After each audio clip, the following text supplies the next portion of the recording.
Hello students, polity की previous year questions की series में आपका स्वागत है। आगे से स्टार्ट करते हैं।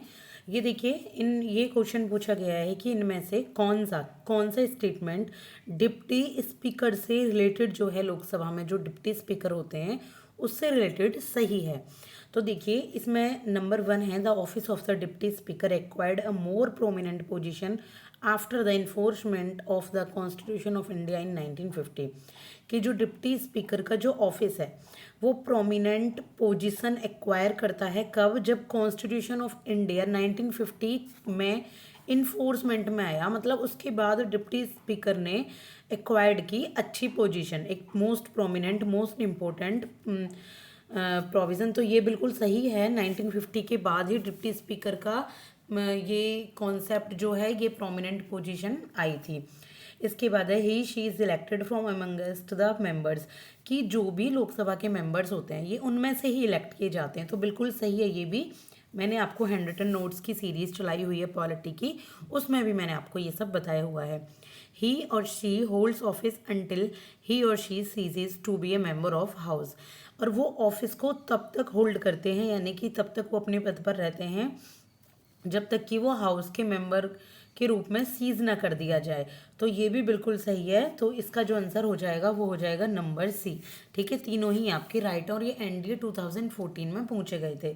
आप अगर यूपीपीएससी, यूपीएससी, एसएससी या कोई भी जो आपका पॉलिटी से रिलेटेड एग्जाम है, आप किसी की भी तैयारी कर रहे हो, तो वहाँ पर ये आपके लिए बहुत इंपॉर्टेंट एमसीक्यूज हो जाते हैं। और ये प्रीवियस ईयर क्वेश्चन भी आप जानकारी ले सकते हैं कि कैसे पूछे जाते हैं। इसके बाद देखेंगे, after a bill has been passed by the houses of the parliament. अगर पार्लियामेंट में कोई भी बिल पास हो गया हो तो ये किसको प्रेजेंट किया जाता है? प्रेसिडेंट को प्रेजेंट किया जाता है। तो या तो प्रेसिडेंट उस बिल पर अपनी एसेंट दे सकते हैं या उसे विदहोल्ड कर सकते हैं।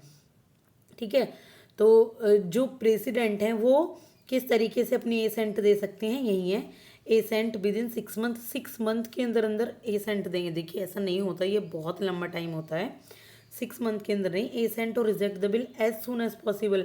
जितना जल्दी चाहे उसको एसेंट के रिजेक्ट कर दे, ऐसा भी नहीं होता। देखिए, आंसर नंबर सी है, return the bill as soon as possible after the bill is presented to him with a message requesting the house to reconsider the bill. इसमें यह है कि बिल को जितना जल्दी हो सके उसको रिटर्न कर दें। ठीक है, रिजेक्ट की बात नहीं हुई जैसे यहाँ कह रखा है, रिटर्न कर दें जितना जल्दी हो सके। और जब भी बिल उनको पेश किया जाए, लेकिन एक मैसेज देते हुए कि हाउस उस बिल को एक बार रिकंसीडर कर ले। तो कौन सा आंसर हो जाएगा? आंसर नंबर सी इसमें हो जाएगा। ये आर्टिकल 111 यानी कि 111 के अकॉर्डिंग है। ठीक है, इसके बाद है question number 10, that is which of the following principle are taken into consideration by the speaker while recognising a for parliamentary party और ग्रुप। कि इनमें से कौन सा प्रिंसिपल है जो स्पीकर की कंसिडर में आता है जब भी वो कोई भी पार्लियामेंट्री पार्टी या ग्रुप को रिकॉग्नाइज करता है? तो ये देखिए, ये है an association of members who have an organisation both inside and outside the house. तो ये जो पार्लियामेंट्री पार्टी या ग्रुप होता है, ये एक ऐसे मेंबर्स का एसोसिएशन होता है, ऐसे मेंबर्स का ग्रुप होता है जो या तो इनसाइड यानी कि पार्लियामेंट के ही हो सकते हैं या बाहरी भी हो सकते हैं। ठीक है, ये किसी आपके बिजनेस कंडक्ट पर्पज से बनाई जाती है पार्लियामेंट्री पार्टी। तो ये बिल्कुल सही है। An association of members who shall have at least 1/3 of the total number और मेंबर्स ऑफ द हाउस। इसमें कह रखा है ये कोई भी उन मेंबर्स का एसोसिएशन होता है जिनके पास कम से कम एक 1/3 total numbers of member of the house की सीट होती हैं। तो ऐसा कुछ नहीं होता, इसमें आउटसाइड और इनसाइड दोनों ही मेंबर होते हैं। और एक ये उन मेंबर्स का एसोसिएशन होता है जो कोई एक डिस्टिंक्ट प्रोग्राम या पार्लियामेंट्री वर्क करते हैं। तो बिल्कुल हमें देखिए स्पेशलाइज्ड ही लोग चाहिए पार्लियामेंट्री ग्रुप के लिए। तो ये आपका बिल्कुल सही है। तो आंसर नंबर हो जाएगा आपका सी। एक बार आप पॉज करके बॉक्स को भी पढ़ सकते हैं। इसके बाद देखिए, कुछ प्रोविजंस की बात की गई है कॉन्स्टिट्यूशन ऑफ इंडिया में जो एम्पावर करते हैं पार्लियामेंट को कि जो इसके एनुअल ऑपरेशंस होते हैं उनको वो मॉडिफाई कर सकती है बिना कॉन्स्टिट्यूशन को अमेंड किए हुए। तो ये कौन सा लॉ है इसके बारे में हमें बताना है। तो एक है any law made under article 2 relating to admission और एस्टेब्लिशमेंट ऑफ न्यू स्टेट्स। बिल्कुल, ये बिना कॉन्स्टिट्यूशन में अमेंड किए हुए। आर्टिकल नंबर 2 कहता है कि नए जो स्टेट्स हैं उनको एस्टेब्लिश या एडमिट किया जा सकता है। ठीक है, कोई भी स्टेट में कोई नया आपका शहर डाला जा सकता है या कोई राज्य बना दिए जा सकते हैं। इसके बाद दूसरा है कोई भी लॉ जो आर्टिकल नंबर 3 के अंतर्गत आता है नई स्टेट से रिलेटेड, तो उसमें भी कॉन्स्टिट्यूशन को अमेंड करने की ज़रूरत नहीं पड़ती। तो ये भी बिल्कुल सही है। तो आंसर हमारा आ गया है ए। बाकी क्यों नहीं है, एक बार आप उन्हें, बाकी तो क्या बचा, सिर्फ और सिर्फ 3 बचा। तो ये आप पॉज करके एक बार वीडियो को देखिए, आपको क्लियर हो जाएगी सारी चीज़ें। इसके बाद देखेंगे इनमें से कौन से statement in the contest of structure of the parliament are correct, कि कौन सा स्टेटमेंट करेक्ट है पार्लियामेंट के कंटेस्ट से रिगार्डिंग। तो ये देखिए, जो पार्लियामेंट ऑफ इंडिया है consist of president, council of states and the house of people. Parliament में कौन होते हैं, प्रेसिडेंट होते हैं, राज्यसभा और लोकसभा के मेंबर्स होते हैं। बिल्कुल, तो आंसर तो हमें यहीं पे मिल गया कि ये सही है। बाकी क्यों सही नहीं है एक बार देख लेते हैं। जो प्रेसिडेंट ऑफ इंडिया है वो डायरेक्टली इलेक्टेड होते हैं बाई इलेक्टोरल कॉलेज, जिसमें इलेक्टेड मेंबर्स होते हैं दोनों ही हाउसेस के। देखिए ऐसा नहीं होता, ये बिल्कुल रॉन्ग है। इसमें जो है वो इलेक्टेड मेंबर्स होते हैं बोथ हाउसेस ऑफ पार्लियामेंट के प्लस लेजिस्लेटिव असेंबली के भी। ठीक है, तो ये आपका सेकंड वाला गलत है, फर्स्ट वाला सही है। तो आंसर आपका बन जाता है नंबर ए। इसके बाद देखेंगे जो लेजिस्लेटिव पावर्स हैं पार्लियामेंट के इंक्लूड्स मेकिंग लॉज।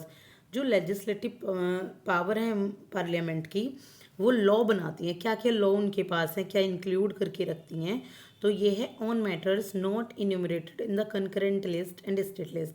कोई भी मैटर जो कंकरेंट लिस्ट में और स्टेट लिस्ट में आता है उसके ऊपर नहीं बनाती। In respect of entries in state list if 2 और more state legislature consider desirable.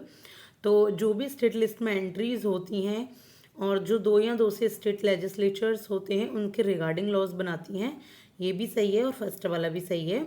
और कोई भी ट्रीटी एग्रीमेंट को इम्प्लीमेंट करना हो तो उसके रिगार्डिंग स्टेट लिस्ट में लॉ बनाती हैं, ये भी सही है। अगर आपको थोड़ा देखिए, थोड़ी क्रिटिकल लैंग्वेज है इसकी, अगर आपको लग रहा हो थोड़ा हार्ड तो आप एक बार ना इस बॉक्स को पढ़ लीजिए, आपको क्लियर हो जाएगा। वैसे इसका नंबर है ऑल ऑफ दीज, सारे ही सही हैं। अब ये देखेंगे हम क्वेश्चन कि इनमें से विच of the following statement regarding the departmental committees of parliament of India on the empowerment women is correct. कि वुमेन को एम्पावरमेंट करने के लिए जो पार्लियामेंट एक डिपार्टमेंटल कमेटी लाती है, क्या सही है उसके बारे में देखिए। तो जो डिपार्टमेंटल कमेटी है, सबसे पहले कमेटी का नाम है एम्पावरमेंट ऑफ वुमेन। ठीक है, ये आपकी कॉन्स्टिट्यूट की गई थी 29 अप्रैल 1997 को। ये जो कमेटी है इसमें जो मेंबर्स होते हैं लोकसभा के होते हैं सिर्फ, लेकिन ऐसा नहीं होता। इसमें पहला देख रखा है कि सिर्फ लोकसभा के मेंबर होते हैं, ये गलत है। ये लोकसभा और राज्यसभा दोनों से ही मेंबर होते हैं। एक जो कैबिनेट मिनिस्टर होता है वो इस कमेटी का मेंबर्स बन सकता है, ये भी नहीं बन सकता, कैबिनेट मेंबर्स नहीं बनता। ठीक है, दूसरा the term of office of the member of the committee shall not exceed 2 year. जो टर्म होती है कमेटी की वो 2 साल से ज़्यादा की नहीं होती, नहीं ये 1 साल से ज़्यादा की नहीं होती, तो ये भी गलत है, ये 1 साल आएगा इसमें। इसके बाद है इसकी जो रिपोर्ट होती है वेलफेयर प्रोग्राम से रिलेटेड देता है ये वुमेन के बारे में, तो बिल्कुल वुमेन से रिलेटेड कमेटी है। यही एक क्वेश्चन जो है वुमेन के रिगार्डिंग यही सही है, तो बाकी सारे गलत हैं। इसके बाद देखेंगे इनमें से कौन सा स्टेटमेंट करेक्ट है किसके रिगार्डिंग, पार्लियामेंट की जॉइंट सेशन के रिगार्डिंग। तो पार्लियामेंट के जॉइंट सेशन के रिगार्डिंग देखिए, एक इनेबलिंग प्रोविज़न होता है जो एम्पावर करता है प्रेसिडेंट को कि अगर कोई भी प्रॉब्लम आ रही हो उसको रिजॉल्व करना हो तो दोनों हाउसेस के बीच में जॉइंट सेटिंग करा के वो रिजॉल्व कर सकता है। तो बिल्कुल ये सही है आपका जो क्वेश्चन है। इसके बाद it is not obligatory upon the president to summon the houses to meet in a joint sitting. कि पार्लियामेंट प्रेसिडेंट के लिए ये ज़रूरी नहीं है, ये ऑब्लिगेटरी नहीं है कि वो समन करे हाउसेस को कि वो जॉइंट सिटिंग में बैठे। ठीक है, तो ये भी आपका बिल्कुल सही है। इसके बाद it is being notified by the president, ये प्रेसिडेंट के द्वारा नोटिफाइड किया जाता है, बिल्कुल सही है। It is frequently resorted to establish the supremacy of the, बिल्कुल भी नहीं। लोकसभा की सुप्रीमेसी कैसे हो सकती है इसमें, वैसे भी देखा जाए तो अपर हाउस हमारा राज्यसभा है, तो सुप्रीमेसी ऑफ लोकसभा कहना तो बिल्कुल सही गलत होगा। तो ये है इसका नंबर बी सही। बाकी आप एक बार बॉक्स को यहाँ पर पढ़ सकते हैं। तो अभी के लिए इतना ही। ये अराउंड मैंने 10 क्वेश्चंस आपको करा दिए हैं, 10-11 क्वेश्चंस। तो अगर आपको वीडियो पसंद आई है तो लाइक और सब्सक्राइब ज़रूर कीजिएगा। ऐसे ही वीडियो मैं आगे आपको अपलोड करती रहूँगी, जिससे आपकी तैयारी काफ़ी अच्छी होगी। अगर मेरी तरफ से थोड़ी भी मदद मिले तो please do subscribe my channel. Thank you so much.